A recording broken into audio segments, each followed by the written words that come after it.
కామారెడ్డి జిల్లా కేంద్రంలోని దేవునపల్లి రోడ్లోని జీవన్ దాన్ హై స్కూల్ను మున్సిపల్ చైర్మన్ గడ్డం ఇందుప్రియ చంద్రశేఖర్ రెడ్డి, కమిషనర్ సుజాత సిబ్బందితో కలిసి ఆకస్మికంగా తనిఖీలు చేశారు. ఈ తనిఖీల్లో పలు విషయాలు బహిర్గతం కావడంతో స్కూల్ యాజమాన్య తీరుపై ఆగ్రహం వ్యక్తం చేశారు. స్కూల్లో విద్యార్థుల కోసం ఏర్పాటు చేసిన టాయిలెట్స్ మురికి కోపంగా, దుర్గంధంగా భరితంగా ఉండడంపై యాజమాన్యాన్ని నిలదీశారు. పాఠశాలను ఇలానే ఉంచుతారా అంటూ అసహనం వ్యక్తం చేసి వెంటనే బాత్రూమ్స్, టాయిలెట్స్ క్లీనింగ్ చేయించాలని ప్రిన్సిపల్ను ఆదేశించారు.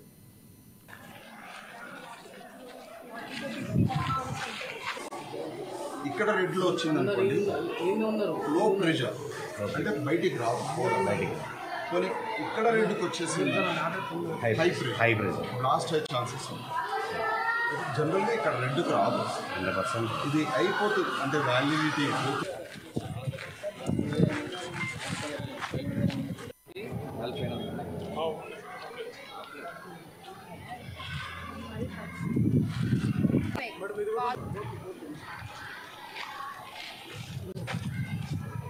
అలాగే గర్ల్స్ కి వచ్చేసి 1272 పాపులేషన్ గర్ల్స్ ఉంటే ఇక్కడికి వచ్చేసి మనకి 64 వాష్రూమ్స్ ఉండాలి.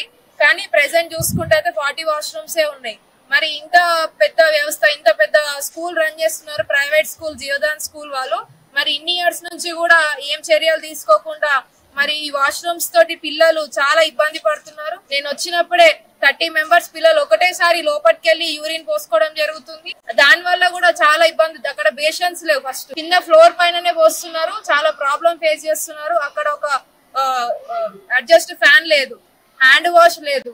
మరి ఇట్లాంటివి కూడా ఏమి యూజ్ మెయింటెనెన్స్ చేయకుండా మరి ప్రైవేట్ స్కూల్ అంటున్నారు, ఫీజెస్ తీసుకుంటున్నారు. ఇంతకుముందు మామూలుగా ఇయర్లీ 20% పెంచాలి ఫీజు, కానీ ఇక్కడ 50% ఫీజు పెంచినారు. క్వాలిఫికేషన్ ఉన్న టీచర్స్ ని పెట్టకుండా అన్క్వాలిఫైడ్ అంటే నార్మల్ గా అంటే డిగ్రీ, ఇంటర్ చదివే టీచర్స్ ని కూడా ఇక్కడ పెట్టడం జరిగింది. మరి ఇట్లా ఇంత పెద్ద వ్యవస్థలో ఇంత పెద్ద స్కూల్ రన్ చేస్తున్నారు, మరి ఏం మెయింటైన్ చేస్తున్నారో అయితే నాకు అర్థమైతలేదు. అలాగే ఫైర్ సర్టిఫికేట్ కూడా అడిగితే ఇంతవరకు కూడా మేము వచ్చి 2 hours అవుతుంది, ఇప్పటి వరకు కూడా రెస్పాన్స్ ఎవరు కూడా అయితలేరు. ప్రిన్సిపల్ సార్, ప్రెసెంట్ ఉన్న ప్రిన్సిపల్ సార్ కి కూడా డెంగ్యూ వచ్చి జీవదాన్ హాస్పిటల్ అడ్మిట్ అయి ఉన్నారు. మరి సార్ కి డెంగ్యూ వచ్చి ఉన్నప్పుడు మరి పిల్లలు ఇంతమంది చదువుతున్నారు, మీరు ఏం చర్యలు తీసుకుంటున్నారు మరి స్కూల్ పైన అని నేను ప్రశ్నిస్తున్నాను. మరి ఇది నేను కలెక్టర్ సార్ దృష్టికి తీసుకెళ్ళడం